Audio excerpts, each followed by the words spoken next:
Good day mga Kapinoy travelers! Kumusta po tayong lahat? I hope everyone is doing well. So in this video, as we all know, nagbabago-bago talaga ang US visa application process.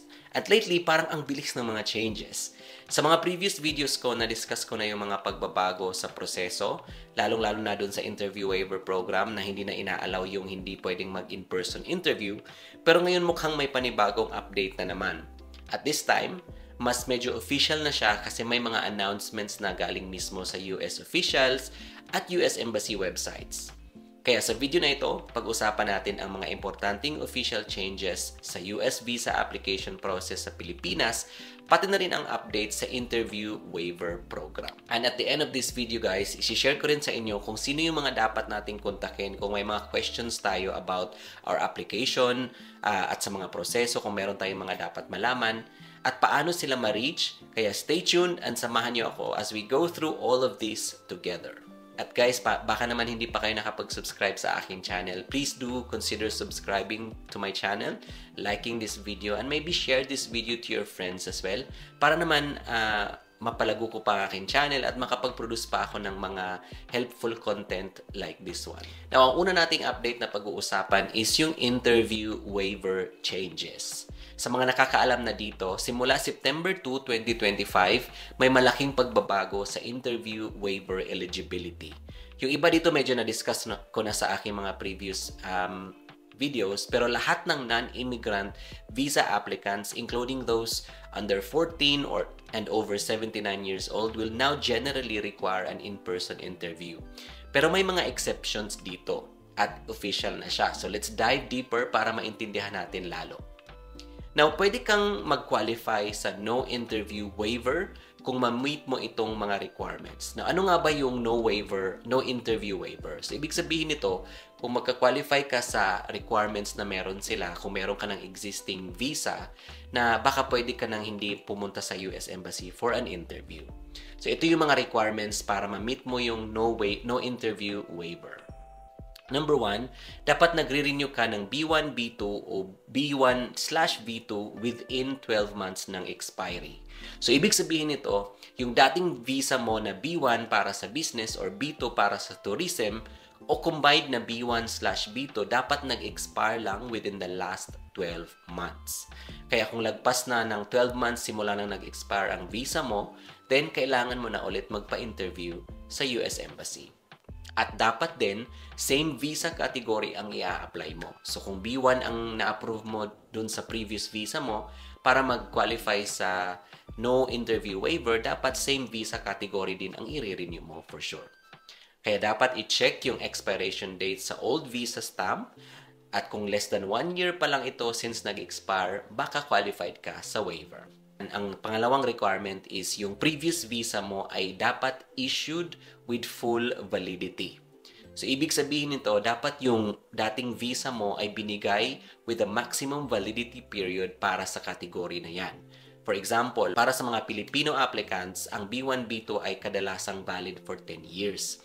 Kaya yung visa mo ay dapat na issue within that full validity.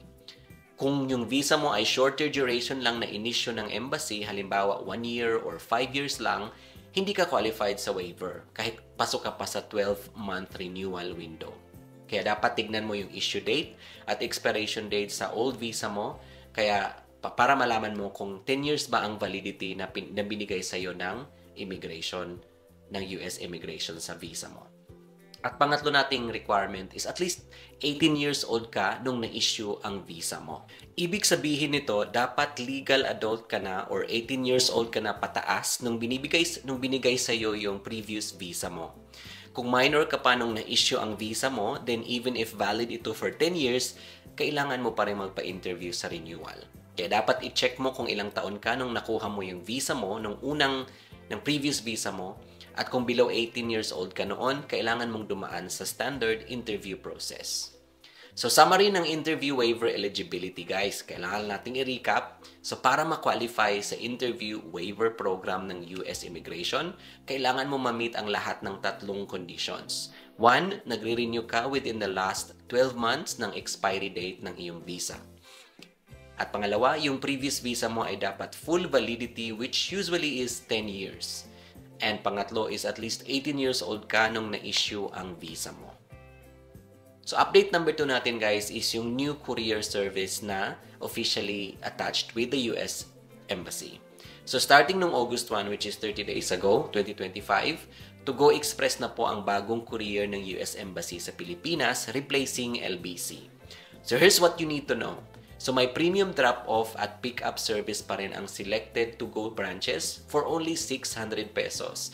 Pero kung sa Visa Application Center or VAC pa rin kayo pumunta sa Parcal Mall, Parañaque, pwede ka mong mag-pick up doon at mag-drop off. Libre pa rin ito. Kaya for any issues, tawagan lang ang consular section. Ang number ilalagay ko dito sa baba. So you can contact them as to what courier service at ano yung mga dapat mong gawin para makapag-drop off at pick up. At ang number 3 update natin is yung ating social media settings. So ito specifically para sa visas like FM or J visas, which is usually for students or exchange visitors. Kung kayo ay nag-a-apply sa mga visa na ito, kailangan nyo na ngayong iset ang privacy settings ng social media accounts ninyo to public. So this is part of the identity verification process under US law. So make sure kapag nag-apply ka dun sa mga visa categories na yon, so make sure na naka-public ang profiles ninyo habang ongoing yung ating application. At ang ating update number 4 is the Presidential Proclamation Visa Restrictions which was effective noong June 9, 2025.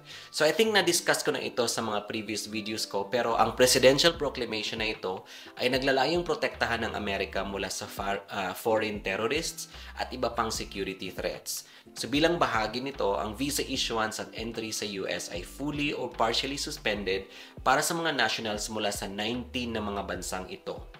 So ang mga bansang apektado sa full visa suspension, meaning lahat ng visa types, immigrant at non-immigrant, ay banned po.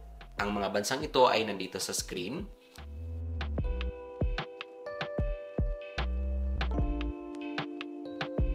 At ang mga apektado naman sa partial visa suspension like the B1, B2 tourist or business or the FMJ, student exchange at immigrant visas, ito naman yung mga bansang apektado dito sa kategory na ito. So good news po para sa atin, hindi po kasama ang Pilipinas sa listahan ng mga bansang apektado ng travel ban na ito. Which means hindi tayo sakop sa visa suspension at maaari pa rin tayo mag-a-apply ng mga US visa as usual. So guys, kagaya na promise ko kanina, ito po yung important contact details na kailangan nating i-contact kung gusto nating magtanong o meron tayong mga katanungan regarding our application process. So ito po yung mga number nila. Kung may tanong kayo tungkol sa US visa application, gusto nyong malaman ang status ng iyong documents, o may mga concern kayo bilang applicant, o kaya naman kayo ay American citizen at may mga katanungan kayo specific to your situation, kaya i-contact lamang itong mga numbers na to at maraming contact options ang available para sa inyo. So don't forget to check out the US Visa Wizard on the Embassy website. Super helpful po siya para malaman natin yung mga ins and outs ng mga application process sa Pilipinas. Ilalagay ko po yung link na ito sa description below para mas madali nyo pong mahanap at ma-access yung information na yon. So guys, thank you so much for watching this video. I hope you find this video very helpful. So please like, share, subscribe para mas marami pa po tayong matulungan ng mga applicants dyan sa Pilipinas at sa mga babalak na mag-apply ng US visa. So I hope you guys are successful in your application. Good luck and God bless.